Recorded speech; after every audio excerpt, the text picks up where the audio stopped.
Hello. It's good to see you.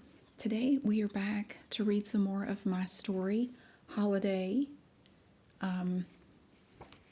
And this is it.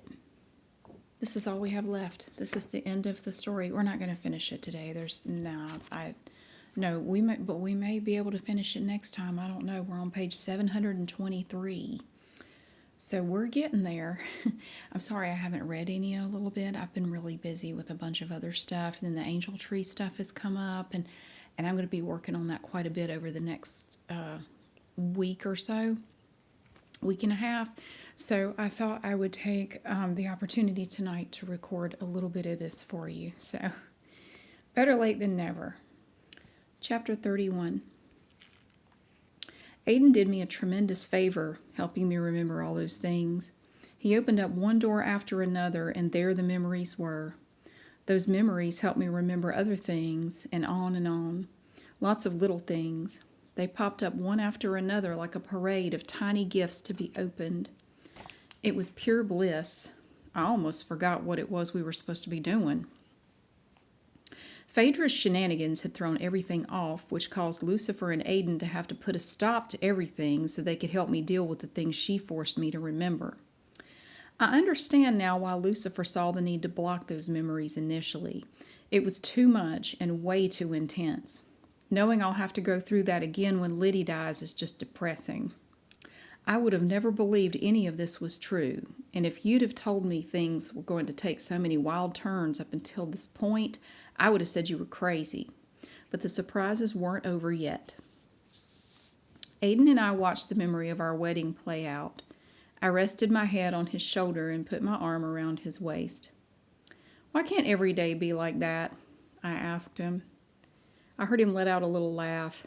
It would get a little dull if we lived in paradise every day, he said. You deserve it. The scene faded away to darkness, and he turned to face me. Paradise is wherever you are, he said simply. You told me that I deserved to be in heaven. Heaven's right here, with you. All the details? I don't care, as long as we go through them together. This is heaven. I'd never loved him more than I did at that moment. He gave me a kiss, and we embraced for a good long while. Let go of that guilt, he said, rocking me softly. Let it go. I'm right where I want to be. But we're not together, I said. We are for now, but I'm going back, right? Then what? You go back to work and get sent off to who knows where, and I'll go back to being Liddy Roberts and not knowing any better. What sort of a life is that? It's the life we have to live, he said, for now. You have things you need to learn, and I have my own work to do. Why do I have to go back? I asked. Can't we just be done with that so I can get back to work too? I nudged him. We could sneak off together. You don't remember the reason for your break? No, why?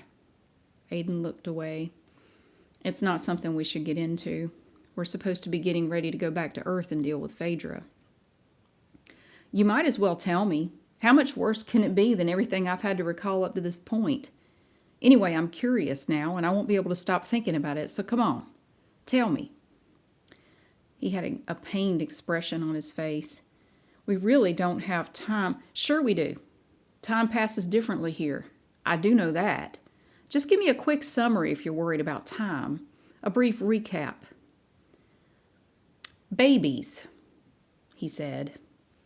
And then he closed his mouth. Babies. Okay, you're going to have to give me a little more to go on than that because I have no idea what babies have to do with anything. Aiden thought for a moment and then said, Angels in general don't like humans. They see people as animals, and they feel a vague sense of disgust when they have to get near them. Humans are inferior to us, and we mostly resent the fact that we have to spend time on their planet interacting with them. Do all angels feel this way? I asked. No, not all. Most do, though. Some of us have an especially strong hatred for humans, and it comes through in our treatment of them. Lucifer keeps an eye on us to make sure we aren't abusing the humans too severely. He paused and studied my face for a minute, and then added, Any angel who gets too rough with the humans runs the risk of being pulled out of rotation, put on holiday, so to speak, to live a human life so they can better understand the creatures they're working with. Are you saying that that's what happened to me? He nodded. You were warned several times. The punishments you chose for some of your people. I tried to talk you out of it, but you wouldn't listen to me. What did I do? And what do babies have to do with it? Envy, Aiden said, and he swept his right hand out in front of us. A new scene popped up. I saw two women having a conversation in an open-air market, and the scene immediately looked familiar to me. I know those women, I said as I watched. I was there. I am there. You overheard their conversation, he said. I did. That one, I pointed to the woman on our right. She's telling the other that she just found out she's pregnant. But she didn't say pregnant. No, women back then didn't use that term. It would have been considered vulgar. She said she's expecting. The other woman's face lit up and they embraced. I remembered how it felt to stand there watching them in their happiness and hating every second of it. I was angry at them. I said, it's not fair. These creatures, these animals get to know the joy of having a child, but we don't. Why not? We deserve happiness too. But that's not the way things work, Aiden said. Think of the humans as perishable game pieces. Every so often they have to be replaced with newer versions of themselves. We're immortal, so it's not fair, I said again, waving my hand to stop the scene. I don't care what they are or what the reason for it is. Why can't we... I moved in closer to him. Why can't we experience that? Don't you want to? Wouldn't that be wonderful? It would be, but Porsha, it's impossible. We can't hold it against the humans simply because we can't enjoy the experience. I started to pull away, but he gently grabbed my arm and brought me back. But it would be wonderful, he said with a kiss on my cheek. I agree. What does any of it have to do with me being removed, though? Just being jealous of their ability to have babies isn't a crime. It was the punishments, the eternities. You were also going after people not on your list. Lucifer felt that you needed some time to gain a little perspective. So maybe it would help refresh your memory if I showed you the eternities that you chose for a couple of them. Do you remember any of them? I thought about it, but I couldn't at that moment, and I told him so. Come with me. The frozen memory in front of us faded away, and a long white hallway appeared in its place. Doors were spaced maybe 10 feet apart on both sides, all the way down as far as I could see. No end to the hallway was visible from where we stood. He asked me if I recognized the place, and I said no. I saw hundreds of doors, thousands of doors, and none of them had letters or numbers or anything else on them to indicate which door was which. They were all white with white doorknobs and no locks that I could see. Where are we? I asked. We're still in hell. We haven't left. These rooms hold the souls of some of the people who ended up here. How do you know who's here? Aiden started to walk down the hallway, and it was at that moment that I realized we weren't just watching some scene play out in front of us. We were in the hallway, and he was moving away from me. I stood still and asked, is this something from the past that I'm seeing? He stopped and looked back at me and then held out his hand. This is the present moment, he said. These souls are here now.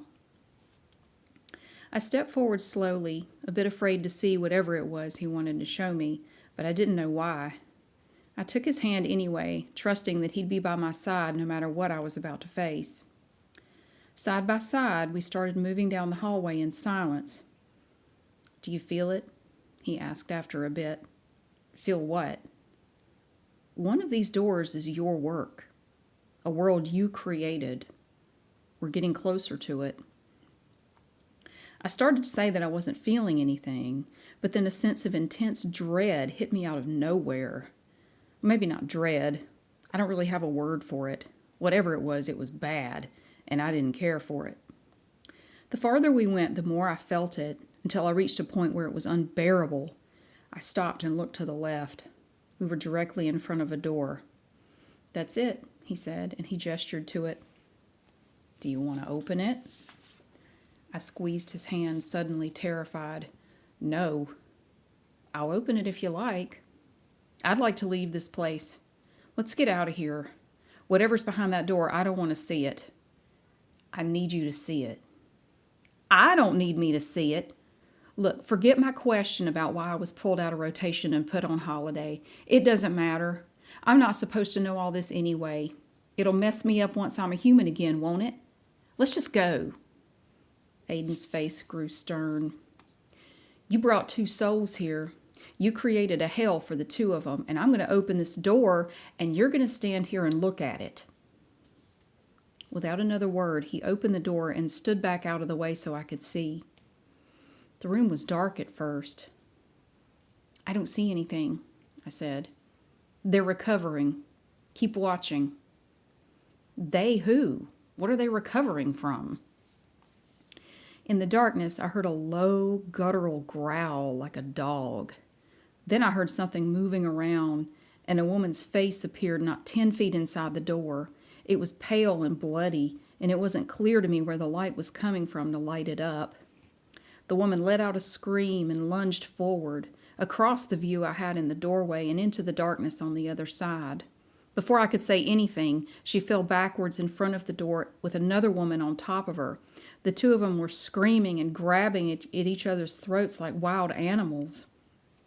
I took a step back, horrified by what I was seeing. Aiden just stood there watching me. "Do something," I said. "Stop them." "I can't. This is what they do." "Do they look familiar to you?" I made a small attempt to move away from the door, but Aiden held onto my hand so I couldn't do anything. "No," I said, "I don't know either of them." "One of them was assigned to you, and you sought out the other one on your own. You set this place up for the two of them." "But why? Why would I do that?" "Your envy, your jealousy. They both had children." "I brought them here for that?" One of the women let out a yell that made me jump. "It's inhuman," I said, "the noises they're making." "It's very human," Aiden said. "It's pure anguish. You designed a hell for these two women that goes so far beyond our normal procedures that Lucifer lost the last bit of hope that he still had for you. You were pulled from the rotation as soon as he saw what you had done here. Now tell me, how do you feel about this?" I forced myself to look in at the women. They were rolling around on the floor, grabbing and kicking and punching each other as hard as they could. "I feel upset," I said. "Why are they doing this?" "They each think that the other one killed their baby. They then react in rage as one would until they tear each other apart. They then retreat to separate corners, heal, and then repeat the cycle. They destroy each other, recover, and then start again, over and over, forever." He looked at me. "How do you feel, knowing that you were the one who did this to them?" "Me? Wait. Where are their babies? Is it true?" "Is what true?" "What they believe, that they killed each other's baby." "No, they have no memory of it now, but they each made a deal with you to spare their children's lives. The babies were terminally ill. Well, one of them." "One of them what?" I asked. "You intentionally gave one of the babies a terminal illness and then convinced the mother to trade her soul for her child's life, just so the person you were assigned to would have someone to rip apart repeatedly for eternity." He turned to face me and asked me again slowly, "How does this make you feel?" I looked in at the women again. They seemed tired, but they kept attacking with every last bit of strength they could muster. I won't describe the damage that they had done to each other. It was horrendous. "They never sleep," I said, suddenly realizing it. "They don't sleep, and they don't eat. This is their whole life." I stepped forward toward the door and reached down to them, wanting to stop them and comfort them in some way. Aiden pulled me back. "You can't go in there. he said. I tried to get out of his grip. Let me tell them the truth. Let me do something. What do you want to do? I want to stop this. I tried to get the women's attention, but I don't think they could hear me. What are you feeling? Aiden asked again. Regret. Awful. I feel awful about this. His face relaxed a little and he nodded. You don't think this punishment is justified? Justified? Absolutely not. The memory of Liddy losing her parents, grandmother, and uncle came to my mind at that moment, and I felt a sense of physical pain in my body. I knew that whatever I was feeling, those women were feeling 100 times worse. I feel ashamed, I said, and tears ran down my face. Aiden grabbed me up in a hug, and I buried my face in his chest. I'm sorry. I'm so sorry. Chapter 32. Aiden took Porsha away from the hallway immediately after she answered his question. The hallway looked as if it went on forever to her at first, but somehow it only took a few steps for them to reach Lucifer's office door, with the end of the hallway just beyond it. Aiden turned to face Porsha. I'm sorry you had to see that, he said. I'm glad I did. You are? I wanted to know why I was put on holiday, and you showed me. It would have distracted me the rest of the time we were together if you hadn't shown me. So thank you. Do you think you're ready to go back to Earth and deal with Phaedra now? The two of us? I am. I wanted to make sure before saying anything to Lucifer. So, here we go. He gently knocked on the door, and they heard Lucifer instruct them to come in. Aiden opened the door, and they saw him sitting at his desk as if he'd been waiting for them. Come on in, he said. Close the door. They bowed and did as they were instructed. Lucifer stood up and came out from behind his desk to approach Porsha. Are you okay? He asked her. I am. Thank you. I'm not aware of everything Aiden's shown you, but I'm sure it's been overwhelming. Some of it, at least. Yes, sir. Lucifer looked at Aiden. Are you ready? Yes, sir. He gestured to Porsha. We both are. Lucifer told them that Aiden would go back first while Porsha stayed behind. Aiden asked why that would be necessary, and Lucifer told him that he needed a minute alone with her to discuss some details. How will she know where I am? Aiden asked, and Porsha nodded. How will she know where to go? She'll find out. I'll help her. Lucifer nodded at the door. Aiden, it's time to get going. Aiden stood there for a moment as if he was trying to remember something. Lucifer asked him if he needed help, but Aiden shook his head. I see her, he said, and he looked at Porsha. Are you okay? She reached out and touched his hand. Go ahead. I'll catch up. Aiden smiled and gave her a kiss, and then bowed to Lucifer and left the room. He headed up the hall and entered the waiting room, where Claire was sorting colorful notes at her desk. She stood up immediately when she saw him, knocking a clipboard off the desk. It clattered to the floor, and she kicked it away as she moved out from behind the desk. You've been gone a while, she said eagerly. How's Porsha? Is she okay? Frank, still sitting in the room, sat up and listened to their conversation. She's okay, Aiden told her. It wasn't easy for her, but she's ready to go back. Claire looked through the open door and down the hall. Where is she? Lucifer wanted to have a word with her. Listen. Claire stood there waiting to hear what Aiden was going to say, but he fell silent. She furrowed her brow and waved her hand in front of his face. What were you going to say? Aiden shook his head. Never mind. Forget it. What is it? Is there something I can do to help?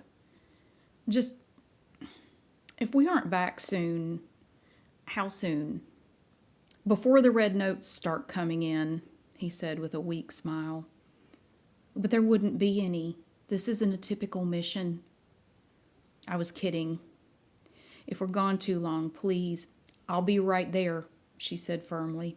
Tell me where to be and I'm there. No, I'm not going to get you any more involved than you already are. Please just say something to Lucifer. He'll be on the lookout for us, but if he gets busy, he may forget, at least for a little while. Can you do that? Claire nodded. Absolutely. Anything for you. Thank you. Aiden stepped back and glanced over at Frank. I'm going now. Going where? He whispered something softly and Claire laughed. Good Lord. What a place for a showdown. Indeed, Aiden said, and he vanished. Frank got up and walked over to the desk where Claire was standing. I don't understand much of anything that goes on in here, he said. Did you know he was coming in here just now? Claire looked at him confused. No. Why do you ask?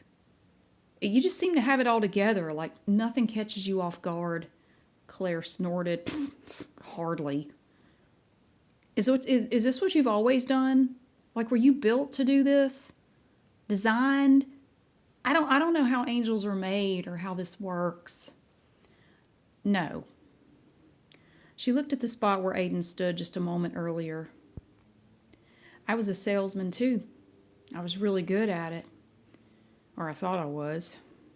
A salesman? What did you sell? Hopes and dreams. Stuff people wanted. So you were on Earth? Oh yeah. A salesman. He looked her up and down as she picked at some fuzz on her sweatshirt. No offense, but you don't come across as somebody who'd be good at sales. Claire stiffened. Well, I was. But somebody thought you weren't. Was it? He jerked his head toward the doorway leading toward Lucifer's office. Was it him? I was too nice, she whispered. Say again? Too nice. He thought I was too nice. So he pulled me out of rotation and stuck me in here. Ha! Well, that's what you get, I suppose. Claire thought about it for a minute and then added, he put me in here to give me a new perspective on things. I have too much compassion for humans, or so I'm told. Lucifer put me in here to spend time with the most annoying and grating people he could find to toughen me up. Frank had been staring off into space with a smirk until he heard that. He looked back at her, shocked. You mean... I probably shouldn't have said that out loud. She walked back over to her desk and picked up the clipboard off the floor and then glanced back up at him. Oh, well, that's what you get, I suppose. He made a move to come behind the desk, but she held up her hand and shook her head. You're not allowed back here. She slowly sat back down in her swivel chair. What a bitch you are, he sputtered. I thought you were nice, but you're an asshole just like the rest of them. Claire shrugged. But I'm not. That's the problem. Frank walked back over to his seat and slumped down heavily in it. He buried his face in his hands and rested his elbows on his knees. Claire tried to ignore him for a while, but failed. She got back up and approached him gently. Hey. Frank jumped and she apologized for startling him. Don't take it personally, okay? If it makes you feel any better, I've been stuck in here with people way worse than you. He didn't respond. She rubbed her hands together and continued. You know what I used to be? Back before the war and everything? He looked up at her for a moment and then slowly shook his head. I was a librarian in heaven. Heaven has a library? Oh, for sure. A big, beautiful one. I love being there.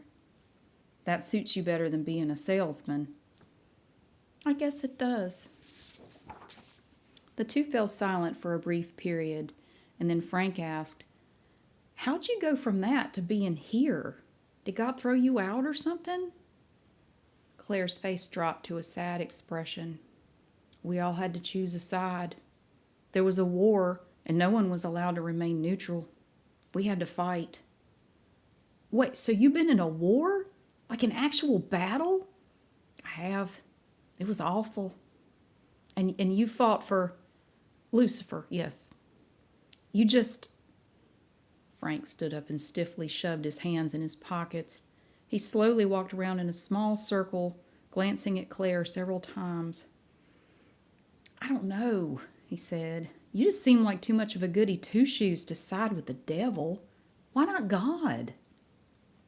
My life was pretty set, you know?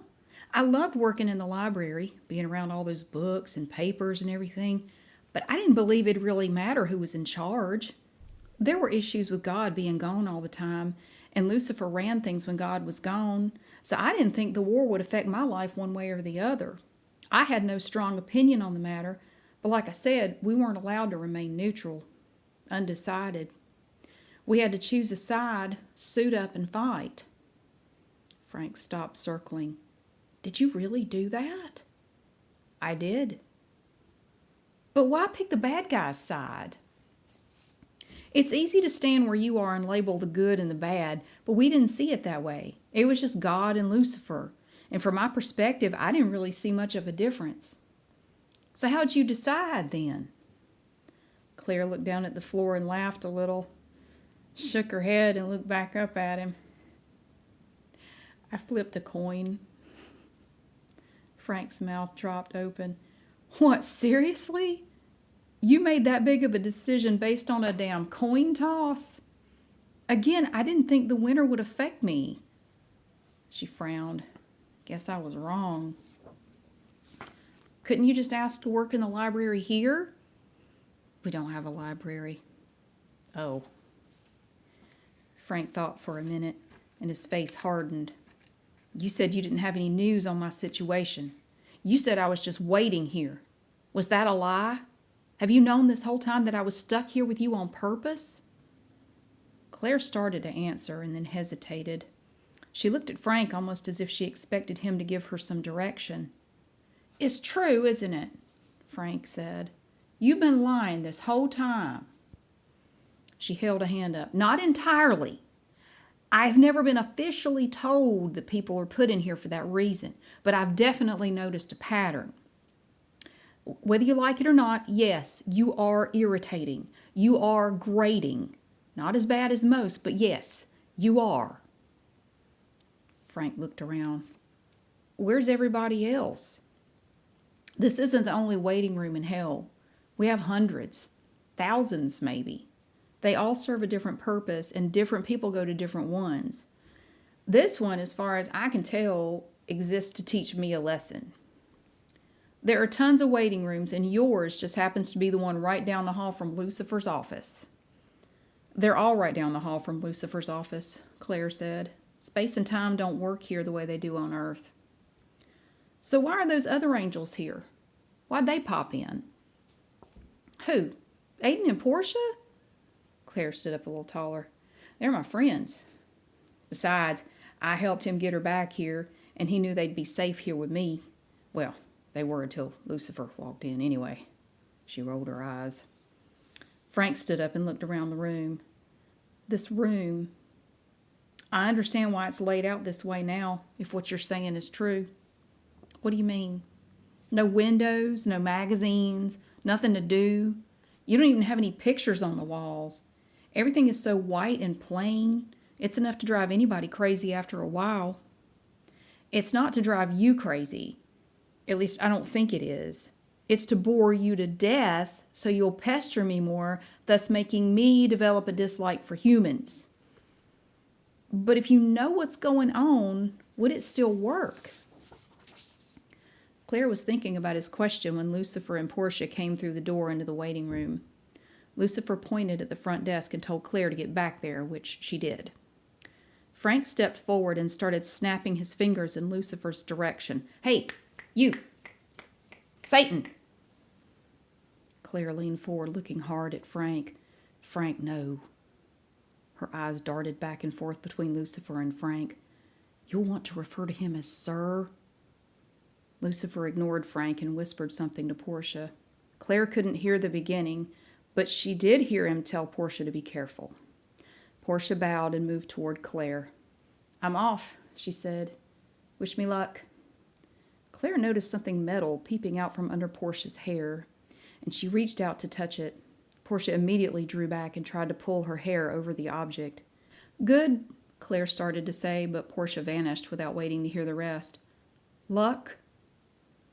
Frank approached Lucifer, who had turned to head back to his office. He held his right arm out and snapped his fingers several times. Hey, I know you can hear me. Claire cringed at his outburst and watched to see what would happen. Satan! Lucifer stopped and slowly looked over his shoulder at Frank. Frank moved in closer. Did you put me in here to make her hate humans? He pointed at Claire. Did I? Lucifer turned to face him. Who told you that? Frank pointed at Claire again, and Lucifer looked in her direction. Is that so? Claire bowed and shook her head. Sir, it was just a guess on my part. It just seems that I'm left with a lot of... We'll talk later, Lucifer said, and he headed toward the door leading to his office. There's the matter of your punishment for leaving here, too. I haven't forgotten about that. Claire bowed again. Yes, sir. I'm here whenever... Lucifer went through the door and closed it behind him. Frank looked around the room and then back at Claire. Man, I think I just got you in trouble. Doesn't matter, she said. I'm in plenty of trouble already. Chapter 33. Aiden had left Porsha and Lucifer in Lucifer's office, and Lucifer closed the office door as soon as Aiden left. Porsha stood there, unsure what to do or say. What does it feel like to you to be a human? He asked her. I'm sorry, I don't... To be in a human body. What is that like? It's the one thing I'll never know myself. I like to hear from others about their experiences with it. Normally, I'd ask you this when you were officially back, but since I have you here now, I wanted to ask. It's heavy, physically heavy. You do get used to it after a while, though. Almost everyone says that. Others have said that it's unlike anything we angels ever experience. It adds an extra dimension to everything. Sights, sounds, tastes, smells, tactile sensations that we can't appreciate, which is odd considering the levels of things that we can detect and interpret, but they can't. It is odd. He stood there for a minute looking at her. I get the sense that you don't want to go back, he said. No, sir, I don't. I want to get back to work, and I miss Aiden. Lucifer laughed. You get more time with him as a human than as an angel, it seems, whether I approve of it or not. He retrieved his crown from its storage place in the desk drawer and gazed at it. Porsha saw him looking at it. I really appreciate you letting me borrow that, she said. I'll take good care of it, I promise. Lucifer handed it over to her, and she bowed slightly as she took it from his hands. I know you will, he said. Go ahead and put it on. Turn it backwards and put it up under your hair. Porsha did as she was told. Take care of him, Lucifer said. Him, Aiden? He's the one she's after, not you. Be ready for anything. Bring her straight back here to me. I'll be waiting. Here to your office?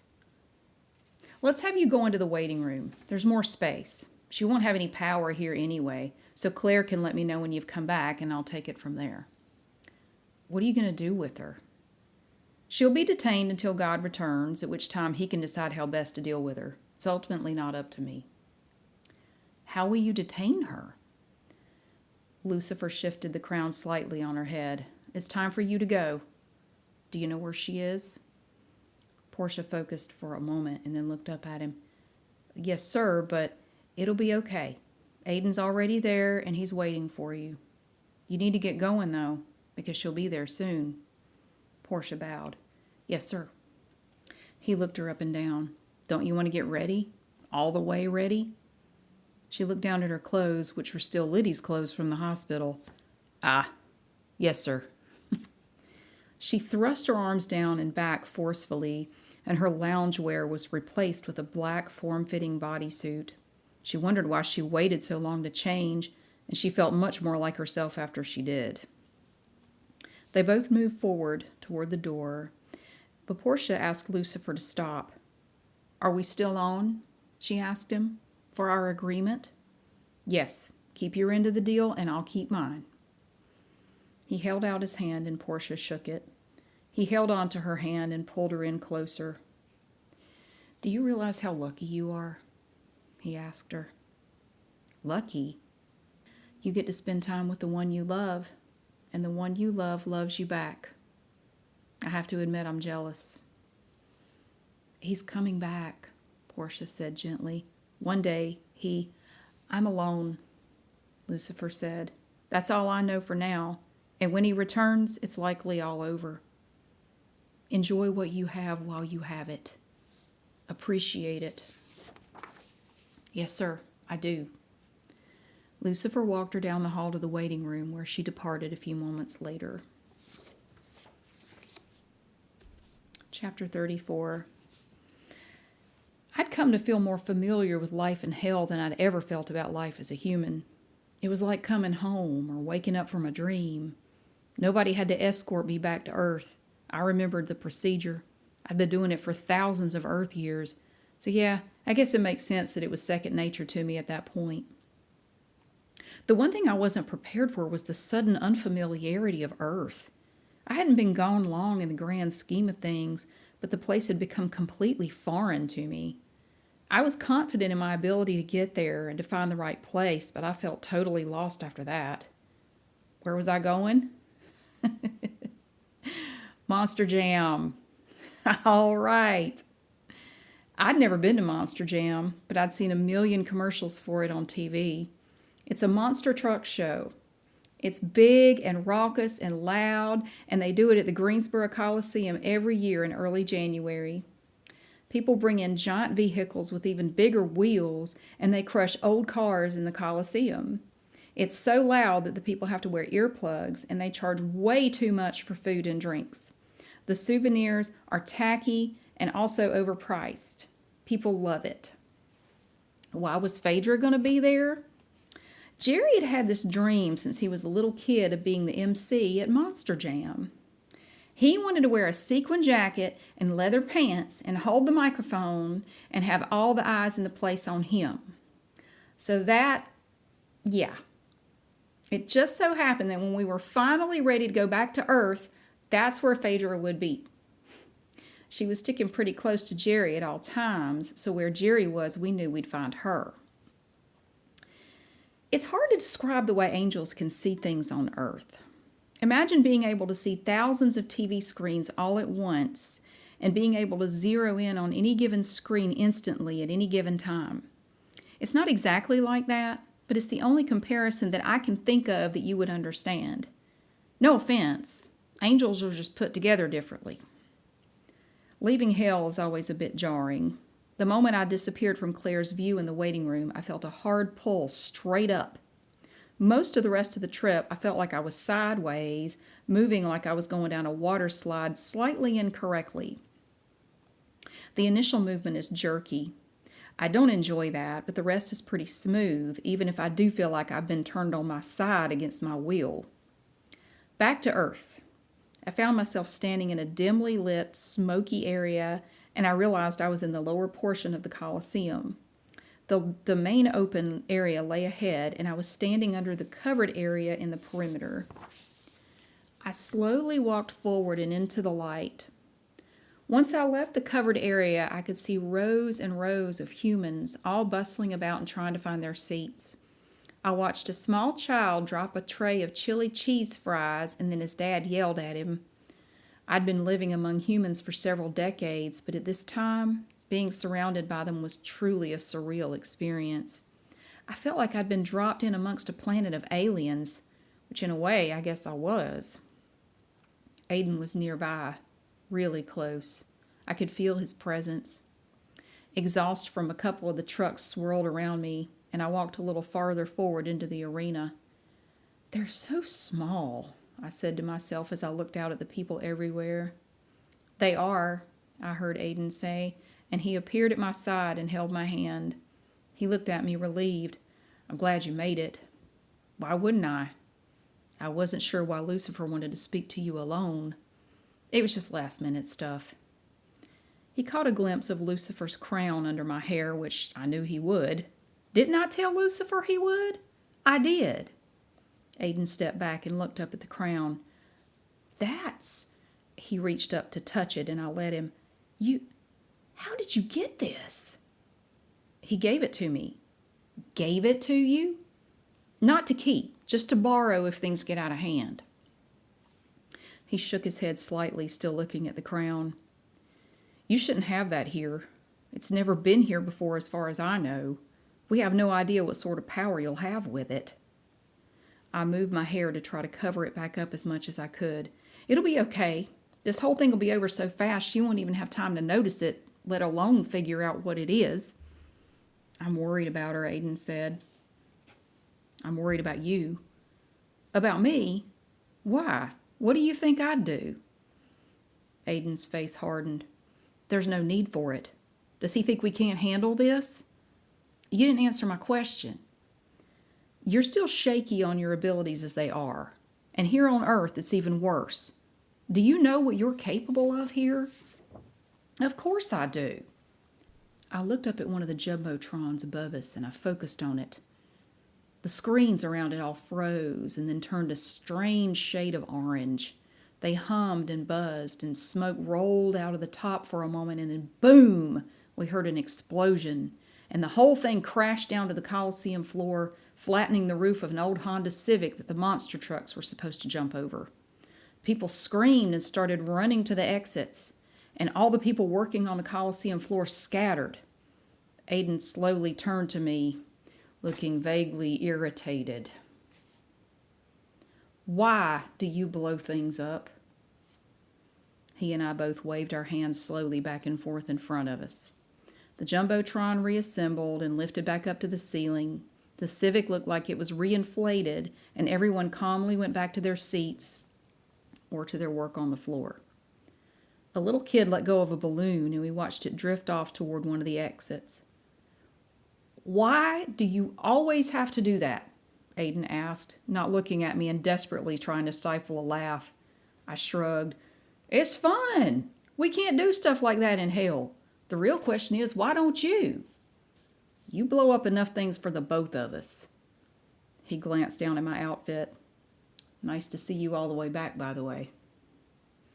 I slapped my thigh and enjoyed the sound of the leather. It wouldn't feel right to come here any other way. Liddy never dresses like that, he said. Liddy's a dork. He chuckled. So, I scanned the area. They're on their way. I figured they'd be here already. Doesn't this thing start soon? If Jerry's going to MC this thing, why is he not here yet? They'll be here. He looked around and confirmed that everything was back to normal after the Jumbotron incident. Let's go have a seat. Chapter 35.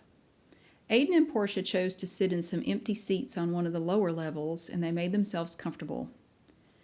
What did he tell you about the crown? He asked her. Lucifer? He told me not to do anything with it unless I absolutely have to. She gently touched the crown under her hair. How do I use it, though? Do you have to activate it somehow? I believe it boosts your power at all times, which is why you shouldn't go around exploding things. Porsha rolled her eyes. It's just the one time. Well, maybe just rein it in from here on out. They looked around at the growing crowd. Several monster trucks were parked in covered areas beneath the stadium seats out of everyone's view. What do you think of them? Porsha asked. The humans, I mean. What do I think? Aiden leaned forward and rested his elbows on his knees. He studied a few faces in the crowd. I don't. That's not an answer. I mean, do you like humans in general? I don't hate them. They're all annoying more often than I care to tolerate. They're smelly. They're self-centered. He glanced at Porsha. I prefer your company. But what about me when I was a human? Did you find me to be, what'd you say, smelly and annoying, self-centered? It was you. Your outer form doesn't change anything. I love you even when you're wearing a meat suit. He gestured to the crowd. You're not like them. How do you keep from hating them? She asked, a pain in her voice. How do you keep from ending up like me, where I'm not even allowed to work anymore? He put his arm around her, and she rested her head on his shoulder. It's just something you have to be constantly vigilant about, he said. I'm not faulting you for your anger, but I did agree with the decision to pull you. Living among them was something that you really needed to do so you could gain some perspective, and I think it's made a difference. They suffer and feel pain just like we do. They didn't ask for any of this. You can't punish them for things they're not responsible for. It's as simple as that. But you still don't like them. Not especially, but after being here with them for so long, you do meet some that give you hope. You can think of them and remind yourself that they're not all terrible. They all stink, though. Oh, definitely. Porsha watched a large group of children come in and make their way to their seats. All the kids had Monster Jam t-shirts on and were really excited to see the trucks. I don't hate them, she said, still watching the kids. Aiden followed her gaze and saw the children. They are what they are, she added softly. I can't hate them for that. Aiden squeezed her shoulder. No, he said. I suppose not. Chapter 36. Jerry insisted on driving to the Coliseum, and Phaedra rode along in the passenger seat. Traffic became more and more of an issue the closer they got. We should have left home sooner, Jerry said, irritated. He squinted at the sea of brake lights ahead of them. Can't you do something about this? Phaedra didn't respond. She was looking out her window at some graffiti on the side of a nearby building. Excuse me, Jerry knocked on the dash. Are you awake over there? I could use some help with this traffic. Phaedra faced the front again and saw the problem. Within seconds, cars were starting to move, making U-turns and heading in the opposite direction. Don't go to the parking area, she said. Keep going. Take this turn. They pulled into the bus parking lot and she told him to park anywhere. They'll tow me, he said. See these signs everywhere? We're not allowed in here. Have you not learned by now that none of those rules apply to you? Park wherever you like. She pointed to the back of the Coliseum complex. Park right in front of the entrance if you want. It literally makes no difference. He did just that, and he shut the engine off and looked around. I can't believe we're actually here, he said. We're doing this. I've wanted to do this my whole life. With a sequin jacket and a gold microphone, Phaedra added. Exactly. Look down. Jerry looked down at himself and saw that he was wearing a jacket covered in multicolored sequins. Oh, hell yeah! He jumped out of the vehicle so he could get a better look at it. Phaedra got out and walked around to join him. Do you know what an MC says at Monster Jam? She asked. Is this a setup for a joke? What? No, I honestly wondered if you knew what to say in there. Jerry thought about it for a minute. I don't... You have to remember that I haven't been here in at least 20 years. How am I supposed to know what they say? Can't you just tell me? I can't because I have no idea what they say either. He just stared at her. She turned him toward the door and told him to go inside and they'd work it out. What if I say the wrong thing? He asked. I'll make sure the crowd loves it. Come on.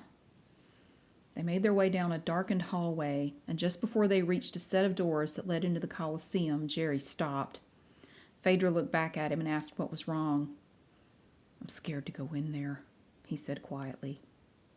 Out of all the things you've gotten to do, this is the one that scares you? Come on. You're a big man, a man about town and all that.